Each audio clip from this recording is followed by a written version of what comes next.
Hi, welcome back to my YouTube channel. Bamikwano mje baliko mwena mbalamusako myaja mukama wa Yesu Kristo omwana Katonda omulamu. Tugenda kulaba engeri tugenda okukozesa omuceere nga bulina obutungulu ng'obutukosezaako ku muliro like 5 minutes okulaba nga bimixinga. Yeah. So omuceere guno ogwozaako omulundi gumu. Yeno type y'obutungulu gye mbagamba okukozesa.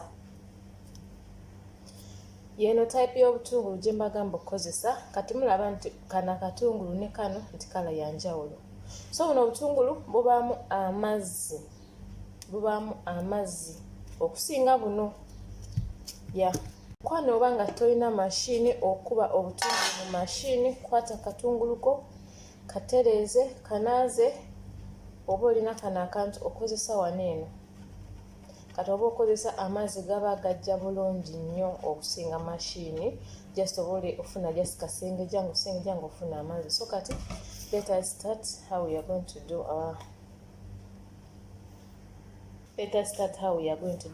our things, okay?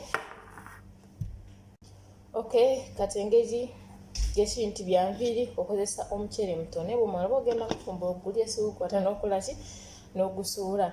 So kati akatungulu kaffe maze okanaaza okasala mu pieces obutono. Omuceere gwaffe guno maze okugwoza. Mulaba amazzi bwe gafaanana. Ngozezaamu omulundi gumu gwokka. Kati nagasala akatungulu.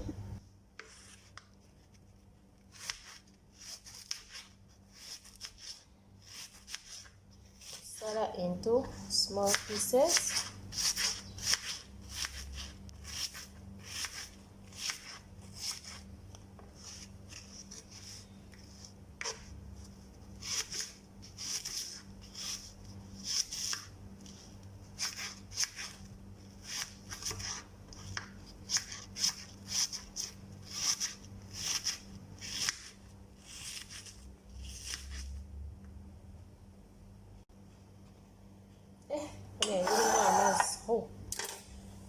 Kati teeke mu kaseptikiko.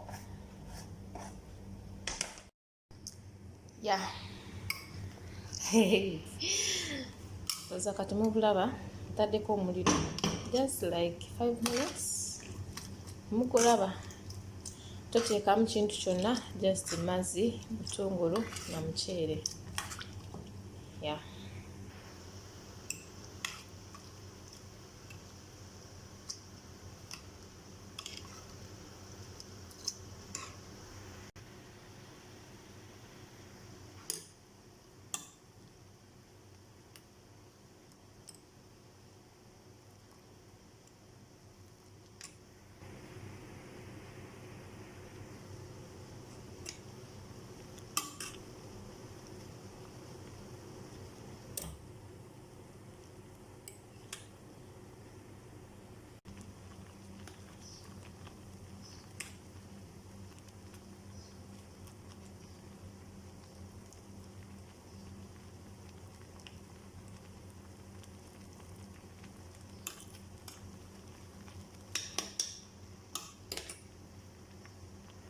Kati mulaba bwe gafuuse. So kati awo kati ngenda kwata katungulu nkakubeko mu mashini nkamulemu amazzi. Naamala okamulamu amazzi nga gati nfune akaboto ka spray, then oba sprayinga mu video. Keep following, please subscribe. Tulina wano ka mashini kaffe. Sala katunguluko. Bw'oba tolina ka mashini okozesa kano akantu. Okozesa wano eno oba wano abakwanguyira okozesa amazzi gaba gavaamu bulungi nnyo.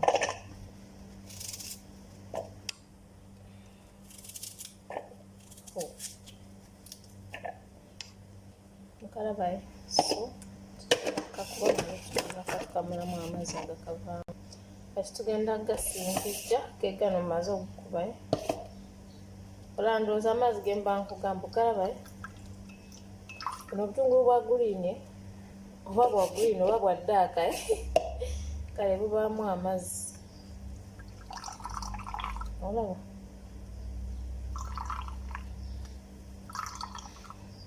Kati gano amazzi ngenda kusengejja buli omuceere gwe natokoseza n'amazzi tusobole okufuna results zaffe zetwagala. Mukwano nga gwolina enviiri ezikutuka nyiikira onion n'amazzi g'omuceere.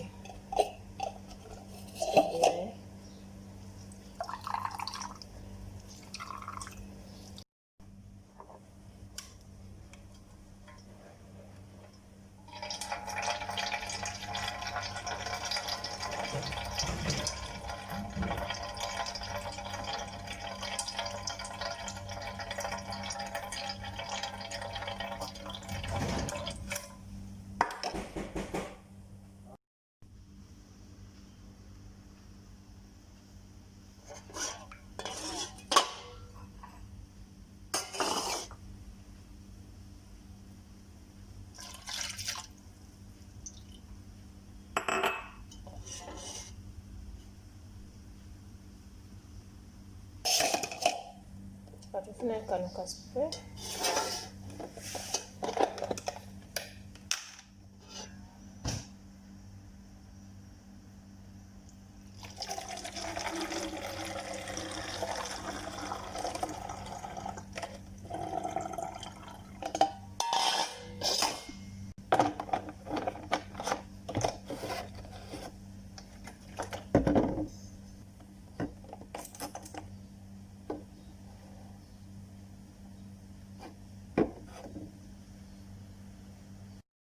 Tugenda kufulira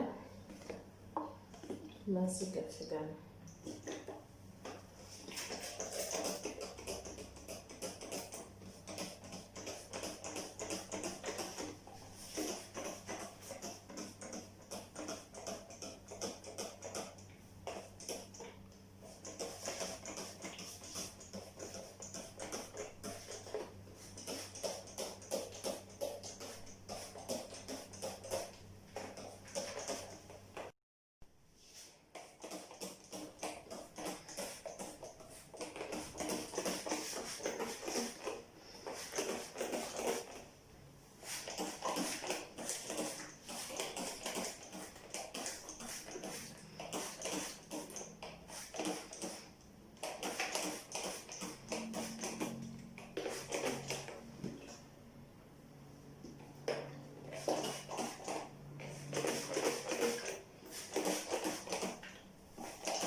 Make sure nti gatukamu bulungi.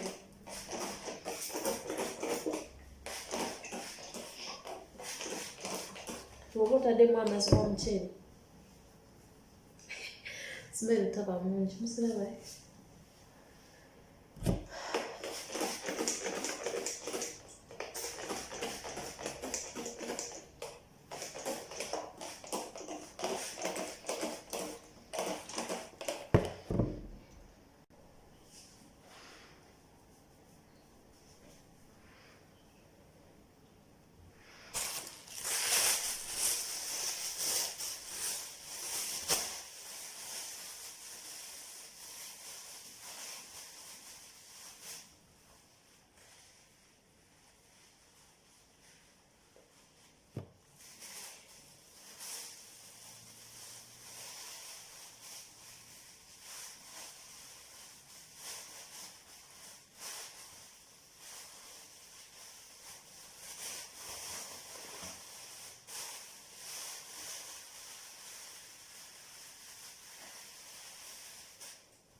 Kati awo nja kuzinaaba after 2 hours.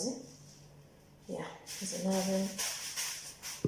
Please subscribe to my YouTube channel. Come on,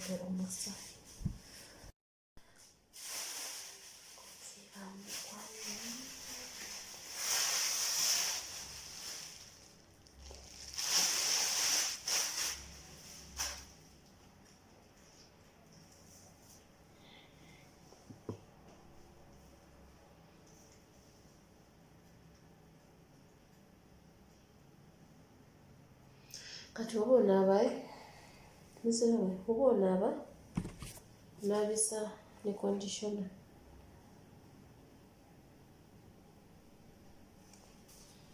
So let us start. Oza muzira we.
Katula awo bw'olikozesa obutungulu n'okozesa omuceere oba singa gubadde omuceere esaali kwesiza shampo naye engeri gyekiyitaddemu obutungulu kwesiza conditioner okutera simero naye kati bw'oteekamu amazzi g'omuceere simero nsaba mulungi nnyo. Tugasigafe tukomye subscribe to my YouTube channel. Tukama tubanze omukisa. Bye.